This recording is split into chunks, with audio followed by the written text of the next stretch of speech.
Hello everybody, Mobius1 here, bringing you another Star Wars Galaxies emulator news video. This is an announcement that was posted earlier today on February 1st, 2022 by Lollander, titled, Coming Changes to Bounty Hunter / Jedi.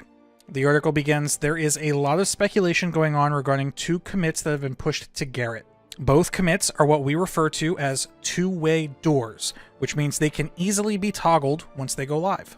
So I would like to break down the commits a bit so they are easier to understand for all, as well as a change to the terms of service regarding Jedi and visibility. It then quotes and goes into a little bit of an explanation about an entry in the terms of service that has been around for a while. It says, first of all, Jedi have fallen under a TOS rule when it comes to visibility for a long period of time. This is as follows, and the rule is 4.1.3. Phishing is defined as deliberately and persistently wandering into the visibility radius of a Jedi to force them onto bounty hunter terminals. That said, the galaxy is currently a dangerous place for a Jedi, and they can't expect to be in one location for long without attracting attention. Now, I'm sure most of you watching this channel already know, but for those of you that don't, when a player is a Jedi, if they do any Jedi-related abilities or equip a lightsaber within a certain distance of another player or humanoid NPC, such as a stormtrooper or a mercenary or something like that, they gain what's called visibility. Once a Jedi gains enough visibility, their name appears on bounty hunter mission terminals as a mission that a player bounty hunter can accept to hunt down and kill that player Jedi. Now, with this rule in mind, the article goes on to say this has given Jedi an unbalanced amount of protection when it comes to their visibility. We are going to remove and or revise this policy because part of playing a Jedi is the fact that you can get visibility and land on the bounty hunter terminals. With that being said, there are still rules in place for harassment for all players and should be followed. The proposed changes. So, they have added a config option to anonymize Jedi missions on bounty hunter boards. It says, with the anonymous bounty terminals configuration enabled, the missions will not show the name of the player directly on the terminals when the mission is listed. So what this means is servers will now have the option of turning on or off this anonymous bounty terminals flag. And if it's on, then when a bounty hunter accepts a mission for a player Jedi, that player's name will not be listed on the mission details. This kind of prevents bounty hunters from targeting specific players over and over again. Changed mission rewards to anonymous Jedi missions to static amounts with additional bonus credits upon completion based on target difficulty. Payouts are listed as a static amount, and the remainder of the payout based on mission difficulty will be given as a bonus upon completion of the bounty mission. I'm guessing this is to further anonymize the target because different Jedi, depending on their skill levels, will be worth different amounts, and by listing all anonymous bounty Jedi targets as the same price and then still giving the full reward for completion of the mission at the end of the mission just helps, again, prevent players from targeting the same Jedi over and over again because everybody will be listed at the same price. And then finally, added additional message to seeker droids with the target name if missions are anonymous. So the name of the player Jedi will be given once a seeker droid has found the target. So once a bounty hunter accepts a mission, they have to send out probe droids or seeker droids to track down the target. And if the anonymous bounty terminals flag is on, then once the seeker droid has found the target, the bounty hunter will receive a system message with the target's name. And then when we scroll down here, we have an example here. So this is an example of a mission, bounty hunter mission terminal window. Target says Rebel Jedi. Location is unknown planet. The creator is, this is a fake name. Reward, 50,000 credits. And then difficulty 75. I don't know if this will, I'm guessing this will just be the same regardless of who it is. So yeah, so this is basically an example of an anonymous mission. Okay, and then if we scroll down, there's a couple more changes. So added config variable to allow for custom bounty mission expiration time. Currently, a player bounty mission can be held for 48 hours before they expire.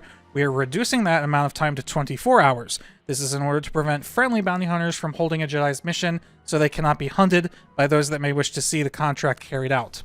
Additionally, added config option to disable visibility generated from group members. This is big. It says, with this change, Jedi will not gain visibility from players that they are grouped with. However, they are still open to gain visibility from all other players and NPCs. Now, actually, I reached out to Lollander on the forums just to clarify, because this says Jedi will not gain visibility from players they are grouped with, and then goes on to say that they will still gain visibility from all other players and NPCs. No, NPCs that you group with, so if you group with faction pets like stormtroopers or an ATST, those, since they are in your group, they will not give you visibility either. So it's anyone that you're grouped with is not counted towards your visibility. And let's just wrap up the article. There's other issues we're actively looking into. Pulling AI into private structures. This is a violation of the terms of service. Additionally, we will implement a check to prevent AI from following a target into a privately owned structure. And Jedi in private houses being listed on bounty hunter terminals. We are aware that it can be frustrating for our hunters around the galaxy to pull a mission, track and find their target is sitting AFK in a private structure. So we are going to look to implement a method that if a Jedi is AFK in a private structure, they will not be listed on the bounty hunter terminals. When the Jedi exits the structure, their mission will again be listed on the terminals. Now, I'm going to be honest, I just got home from work, so I have not spoken to anyone in the community about this yet, so I personally have no idea how people have reacted to this so far. However, I have heard that a lot of people are upset with some of these changes. I don't know if those are Jedi that are upset or if those are bounty hunters that are upset. I imagine it's probably the bounty hunters, but I'm not sure. So let's talk about some of this stuff. The anonymous player name stuff. I think this is a good change. Oh god, I'm afraid to like state my opinion without having any information about how you guys have reacted so far. I think it's good. I think, you know, like they said, if they want to remove this TOS, because I understand how this phishing, you know, rule or whatever could be considered a gray area, where if the same person happens to stumble across the same Jedi over and over again, is that violating a TOS rule? Can the Jedi report them? Can somebody get banned or suspended for, you know, purposefully giving, or not purposefully, but accidentally giving the same Jedi visibility over and over again? So a rule like that, which is open to interpretation or could be fudged a little bit one way or the other, clarifying that or removing that rule and coming up with another system, which this anonymous player bounty system does sort of address, is, I think, in my opinion, a good design choice.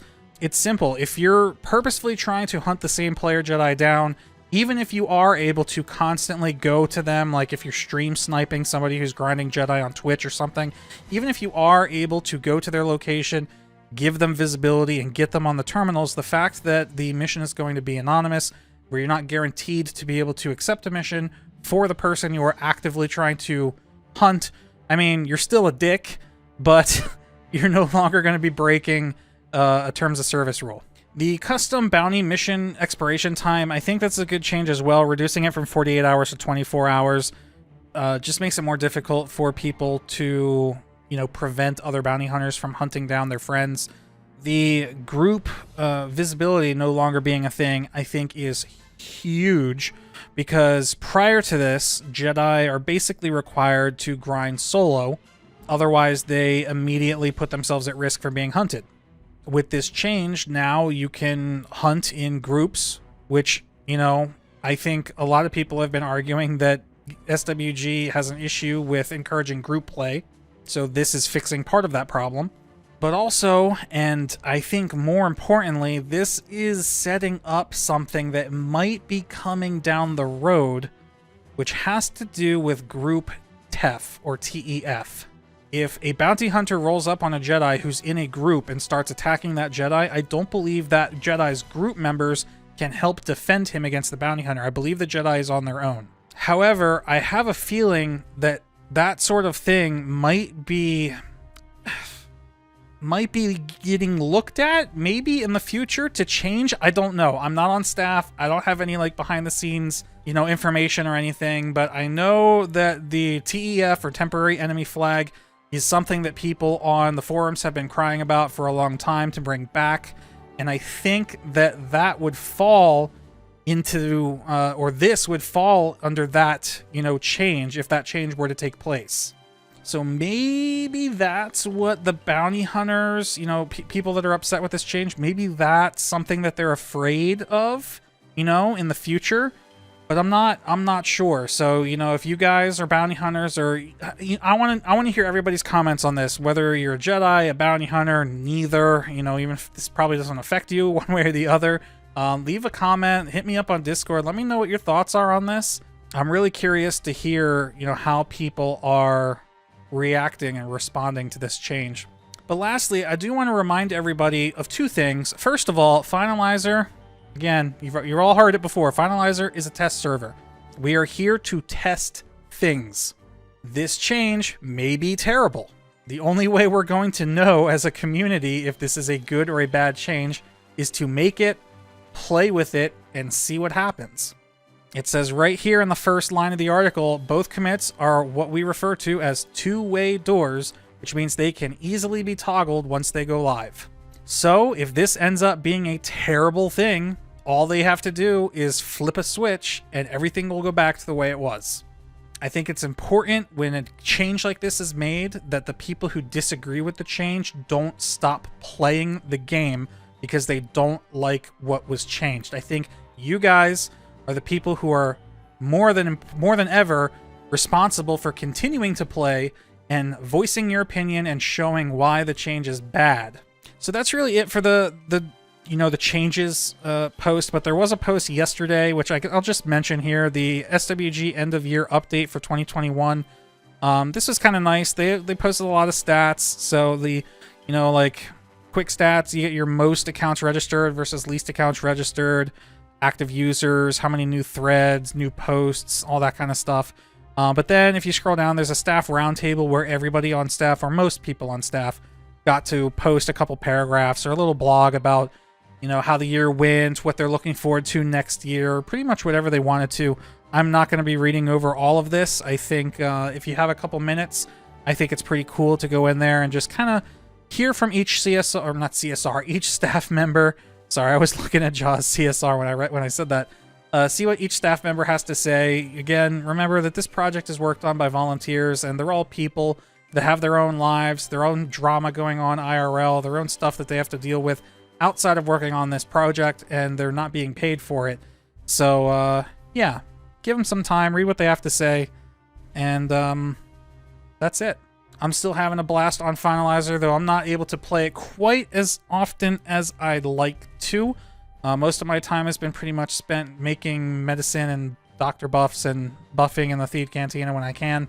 But I do plan on making some more SWGEmu videos in the future, specifically remaking some guides, particularly the Warren guide.